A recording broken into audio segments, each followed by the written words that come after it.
بسم اللہ الرحمن الرحیم۔ السلام علیکم ورحمۃ اللہ وبرکاتہ۔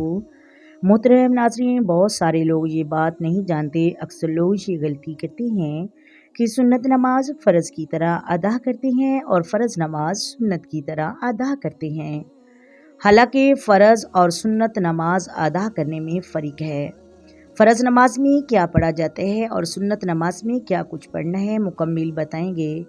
نیت کے ساتھ بہت ساری بہنیں سوال پوچھتی ہیں کہ فرض اور سنت نماز پڑھنے میں کیا فرق ہے۔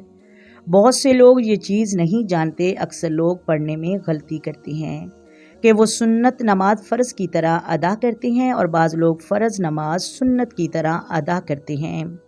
حالانکہ فرض اور سنت نماز ادا کرنے میں فرق ہے۔ دیکھیں، میں بار بار یہ کہتی ہوں کہ نماز کے جو ضروری مسائل ہیں ہمیں یہ ضرور سیکھنی چاہیے۔ نماز کے ضروری مسائل ہیں، ان کا ہمیں علم ہونا چاہیے۔ یہ جو نماز ہے یہ افضل عبادت ہے، اور حضور پاک صلی اللہ علیہ وآلہ وسلم کا فرمان ہے کہ قیامت کے دن سب سے پہلا سوال نماز کا ہوگا۔ اس لیے نماز کے جو مسائل ہیں وہ ہمیں آنے چاہیے تاکہ جو فرض ہیں وہ اچھے طریقے سے ادا کر سکیں۔ اکثر لوگ ایسے ہیں کہ ان کو معلوم ہی نہیں کہ فرض اور سنت نماز ادا کرنے میں کیا فرق ہے۔ تو دیکھیں، 2 رکعت سنت اور 2 رکعت فرض، ان کے پڑھنے کا طریقہ سیم ہے، بس نیت کا فرق ہے۔ فرض پڑھ رہے ہیں تو فرض کی نیت کریں گے، اگر 2 رکعت سنت پڑھ رہے ہیں تو سنت کی نیت کریں گے۔ باقی کیا کچھ پڑھنا ہے سیم ہے، لیکن 4 رکعت فرض اور 4 رکعت سنت، ان کے پڑھنے میں فرق ہے۔ 4 رکعت سنت یعنی جو سنتے موقدہ ہے، میں ان کی بات کر رہی ہوں۔ 4 رکعت سنت یعنی ظہر سے قبل جو 4 رکعت سنت ادا کی جاتی ہیں، یا جمعۃ المبارک کے فرض ادا کرنے سے پہلے 4 رکعت سنت ہیں۔ فرضوں کے بعد والی 4 رکعت جو سنت ہیں، جو سنتے موقدہ ہیں، ان کے پڑھنے کا کیا طریقہ ہے۔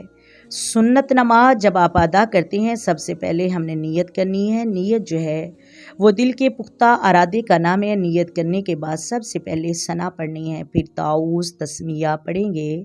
اس کے بعد ہم سورۃ فاتحہ کی تلاوت کریں گے، مکمل سورۃ فاتحہ پڑھیں گے، اور اس کے بعد پھر ہم بسم اللہ شریف پڑھیں گے۔ اس کے بعد ہم کوئی سورت ملا لیں گے۔ ہاں، یہ بات ہے کہ سورتیں ہم ترتیب کے ساتھ پڑھیں گے۔ نماز میں ترتیب ضروری ہے، یعنی پہلی رکعت میں جو آپ نے سورت ادا کرنی ہے، اگلی رکعت میں اس سورت سے اگلی والی سورت ہونی چاہیے، نہ کہ آپ پچھلے والی سورت پڑھیں۔ اس کے بعد پھر ہم رکوع کریں گے، رکوع کی تسبیح پڑھیں گے، دونوں سجدے کریں گے۔ یہ ہماری ایک رکعت مکمل ہوگی۔ جب ہم دوسری رکعت میں کھڑے ہوں گے تو پہلے ہم نے بسم اللہ شریف پڑھنی ہے، اس کے بعد سورۃ فاتحہ کی تلاوت کریں گے، پھر ساتھ کوئی بھی سورت ملا لیں گے۔ سورت کے بعد رکوع کریں گے، پھر دونوں سجدے کریں گے، دونوں رکعت کے بعد ہم قعد بیٹھیں گے۔ یہاں پر ہم نے تشہد مکمل پڑھنی ہے، پھر تیسری رکعت کے لیے کھڑے ہو جائیں گے۔ یہ 4 رکعت سنتے موقدہ ادا کرنے کا طریقہ ہے۔ اب 4 رکعت فرض جو ہیں، ان کے پڑھنے کا طریقہ، پہلے نیت کرنی ہے۔ 4 رکعت کی فرض کے پہلی جو 2 رکعتیں ہیں وہ سیم پڑھیں گے، لیکن اگلی جو 2 رکعتیں ہیں ان میں آپ نے سورۃ فاتحہ پڑھیں گے۔ تیسری اور چوتھی رکعت میں صرف آپ نے سورۃ فاتحہ ہی پڑھنی ہے اور کوئی سورت نہیں ملانی۔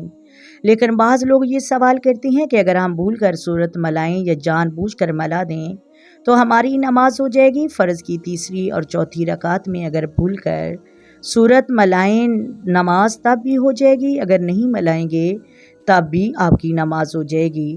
فرض میں صرف 2 رکعت میں ہی سورتیں ملائیں گے، لیکن سنتے موقدہ یا پھر سنتے غیر موقدہ، ان کی 4 رکعت میں ہی سورۃ فاتحہ کے بعد کوئی سورت ملانا واجب ہے۔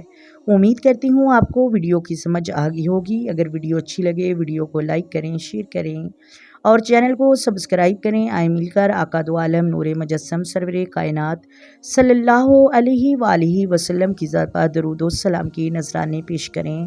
الصلاۃ والسلام علیک یا سیدی یا رسول اللہ، الصلاۃ والسلام علیک یا سیدی یا حبیب اللہ، الصلاۃ والسلام علیک یا سیدی یا نبی اللہ وعلی آلک وصحبک یا سیدی یا محمد رسول اللہ۔ اللہ حافظ۔